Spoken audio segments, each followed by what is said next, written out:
Welcome to GoVMlab, India's first job-ready VMware learning platform where professionals meet experts to revolutionize their VMware careers.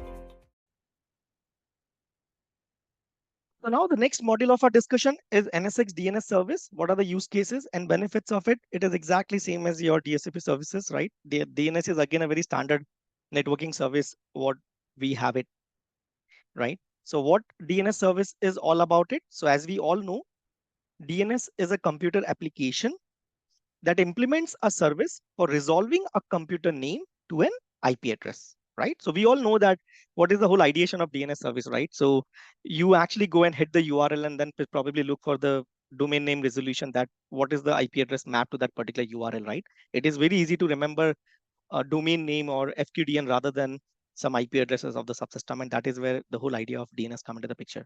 Now again, NSX Datacenter enables tier 1, tier 0 gateway to be configured as a DNS forwarder in the DNS relay mode. So now in this particular DNS service, your NSX gateway will always be a relay server. Okay. Relay server means you will never be running DNS server within your NSX subsystem. Your DNS server will be somewhere a centralized DNS server.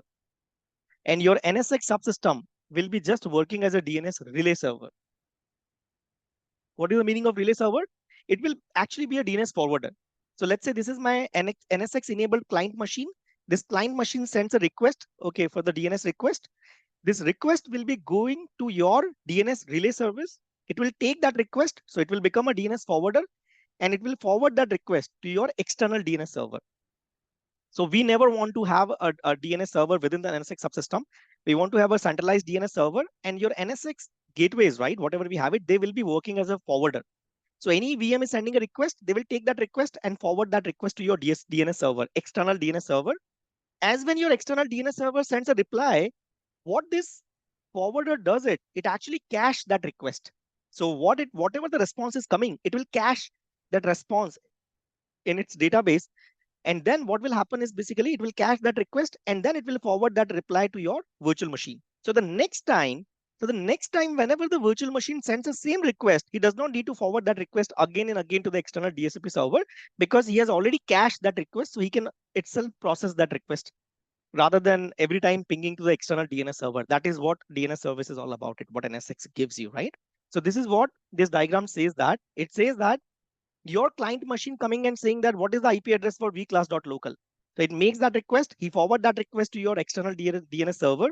Your external DNS server come and say that, okay, this is the IP address. It cache this IP address as well as send the request to the client machine, right? Why it's doing the caching? So that next time if any VM, any other VM also trying to look for the IP addresses for the same domain name, it can itself resolve that query rather than sending that request every now and then to the external DNS server, right? So in NSX, your DNS server will always be a relay server or forwarder. A DNS, what is a DNS forwarder? A DNS forwarder is a server that forwards local DNS requests from client machine to external DNS server, as you could see that. What it's doing, it's just taking your request, local DNS request, and it's just forwarding that request to your external DNS server. The DNS forwarder caches the response received from external DNS server so that it can service subsequent request without reaching the external DNS server for every request, duplicated request, right? This method improves system performance and hides internal DNS information from the external network. So what happens is basically whenever this VM is sending a request, it actually can cache that request for the very first response. And next time when subsequent requests are coming, it can process that request by itself. So every time we are not exposing this information to the external server. And our relay server itself is able to resolve that query. But as I said, if it's a new request is coming and its database or its cache does not have that information, then it has to forward that request to the external DNS server. So that is what your DNS server does it actually, right? It is as simple as that. So DNS server, we all know that, right? You are giving the FQDN and just provide the IP addresses. So either your local DNS server can provide the IP addresses or your external DNS server. But in the NSX, there is no local DNS server concept. We only have a DNS forwarder. It will take the request, forward that request to the external DNS server. When external DNS server sending a response, it will cache that response. And then it will send the reply to the client machine. And why it caches that response? So the next time any subsequent requests are coming, it can process those requests by itself rather than forwarding that request every now and then to the external DSCP server. So that is the intelligence a kind of improvisation, the kind of optimization VMware has implemented in their NSX subsystem. So now let me quickly walk you through the HOL lab itself. So DNS and those things, we obviously cannot do practicals for that, right? But I can quickly show you that how do you go and configure it, all these things, right? So let me quickly show you the DNS service configuration. So in your networking section, so you go to networking section, in the IP management, we have an option called DNS. So that is your DNS service. Now in the DNS service, they have a concept of DNS zones, right? So you can actually go and create either your own FQDN zone or you can create a default zone. What is the idea of FQDN zone? You come and say that, okay, I have a some specific domain. For example, let's say if any request is coming, I'm just giving the example. Let's say if any request is coming from GoVMlab.local domain, right? So let's say this is my local domain. So I'll just say that, okay, this is my local domain. And I'm saying that if any request is coming from, let's say, govmlab.com domain, then I want to forward this request to a specific DNS server 10.10.10.1, for example, right? I'll click on save and you will see that for the govmlab.com domain request, it will go to this particular DNS server. It is my external DNS server. And then there's something called default zone. Default zone means I'll create it as a default zone. Default zone says that any domain. So other than govmlab.com, if any request is coming for any other domain, then I want this request to be forwarded to 20.20.20.1 DNS server. That is what the meaning of zones, right? So the whole idea of zones is basically, if you come and say that, no, there are specific zones, a specific FQDN, what I'm having it. And for these specific FQDN, I want to forward this request to a specific DNS server. Rest all domains names, I want to forward this request to specific other DNS server, right? So that is how you can actually load balance your queries as well, right? Rather than sending all the requests to a one DNS server, you can create a multiple DNS server and then you can categorize your DNS implementation. So that is how you actually go and create a zones. So that is the first step, you do it. Then what you do, you create a DNS service. So you need to go and create a DNS service where you say that, okay, this is my DNS service. And then you can define the gateway, which tier 1 or tier 0 gateway where you want to define the service. So in this particular NSX manager, there is some issue which I have seen that. So what I'll do, instead of doing this thing in this particular NSX manager, will open up site 2 management NSX, because this is the problem I have seen in this site 1 NSX management, site 1 NSX manager, where I don't know why they don't populate the tier 1 or tier 0 gateway. Sorry. So let me just open up the second instance of NSX manager, what they have it, so that you will understand, because DNS service will always be running in one of your gateways, right? So you need to map this service to one of the gateway. And here, if you really see that, I don't know, I'll try to see that, but they don't list out your gateways, though the tier 0 gateway is created here. So it might be issue with the HOL environment itself. So go to networking. Right here, we have a DNS service, right? We'll go and create the same DNS zone, what we have created here. So I'll go and create default zone. So that's it. This is my default zone. And I'll just give IP address 10.10.10.2, for example, for my default zone. And for my custom domain, any specific domain I want to create it. So I'll go and create FQDN zone for a specific domain. So let's say my domain. And I'll just give a domain name as govmlab.com, for example. And I want this particular domain request going to 10.10.1. You click on save and you will see that you have created these two zones. So this is how you actually go and segregate some of the requests to this DNS server, some of the requests to this DNS server. Then you go to DNS service and say that, okay, I'm creating my DNS service. And here you have to go and select the gateway. So as you could see that, right here, we could see the gateway. In this NSX manager, somehow the gateway is not getting populated. I don't know what is the problem with the environment, right? So instead of that, we are leveraging the other NSX manager instance, because this service would be running on one of the gateway. And then you can define the DNS service IP, right? The DNS service means your DNS service IP is the one where your client will be sending this request to this IP, and this IP will be forwarding the request to your DNS server, right? So this become a forwarder IP, the listener IP, who is taking the client request and sending it to your external DSCP server. So I can actually give some, I'm just giving some random IPs, guys, okay? And then you can select the default zone. So you have to provide the default zone as well. And then if you want to select FQDN zones, these are my FQDN zones, right? So you have configure your DNS service. It is as simple as that.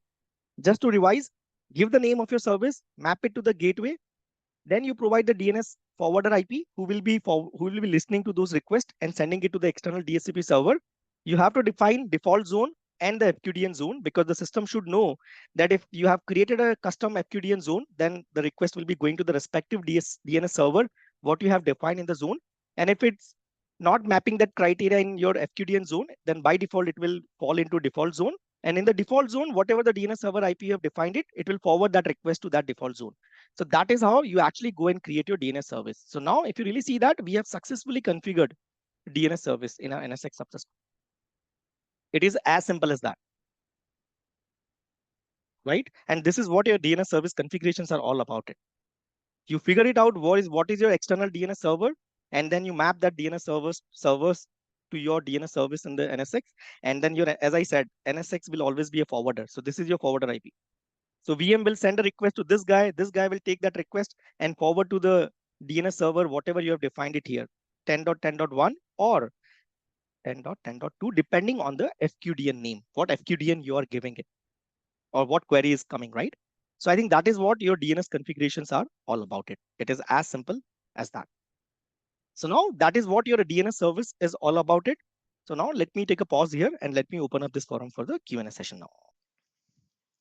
If you are preparing for NSX-t L3 admin, NSX-t consultant, NSX-t domain expert, or NSX-t solution engineer kind of profile, or if you are struggling to crack NSX interviews and want to prepare for NSX-t interviews for better career growth and career opportunities, or if you are preparing for VCP-NV or VCIX-NV kind of advanced certification, then we would strongly recommend you to join GoVMlab VMware NSX Zero to Hero Deep Dive program. Now, this is a very uniquely curated in-depth learning program about NSX networking and security capabilities. This program have received 5-star. This program have received 5-star rating from a lot of our careers. What this program have received 5-star rating from a lot of our learners, and none of our learners have ever failed in NSX interviews. And with this in-depth learning program, they have been successfully transitioned their career into VMware NSX technology with the Zero to Hero Deep Dive program provided by GoVMlab. Now, here are the key highlights of this program. As you could see that it's 80 plus hours of intense learning program. We do provide 45 plus of hands-on lab to understand NSX networking security feature and its key capabilities. It will also help you to prepare yourself for not only VCP-NV, but also help you to prepare for VCIX-NV kind of advanced certification. Our mentors are having an industry experience of more than 15 years, and there are mentors who are having more than 10 years of experience on NSX technology, and they do hold all of the NSX certification. At GoVMlab, you also get flexibility to have one-on-one in-person doubt clarification session with our NSX mentor, and this program certainly going to help you for preparing for NSX job interviews as well. Now here we have captured some of the feedback from our learners. You can check out these feedbacks on our LinkedIn page, and as you could see that we have received 5-star rating from all of the advanced. We have received a very good reviews and feedback from our learners. Now we do have captured some of the feedback from our learners for your reference. If you want to check it out, you can check out our LinkedIn page and you can find all of the learners reviews and what are they talking about GoVMlab NSX Zero to Hero deep dive program, as you could see that. And here we do have captured some of the feedback what we have received from our learners on our personal WhatsApp chat as well. So what are you waiting for? If you are looking for a very in-depth detailed learning program about VMware NSX technology, and you do have a passion to become VMware NSX expert, then reach out to us on this given phone number. You can also drop us email on the given email ID, or you can browse our website as well. So reach out to GoVMlab team and transition your, so reach out to GoVMlab. So what are you waiting for? Start your journey with GoVMlab. So what are you What are you waiting for? Start your NSX-t journey with GoVMlab today itself. Thank you.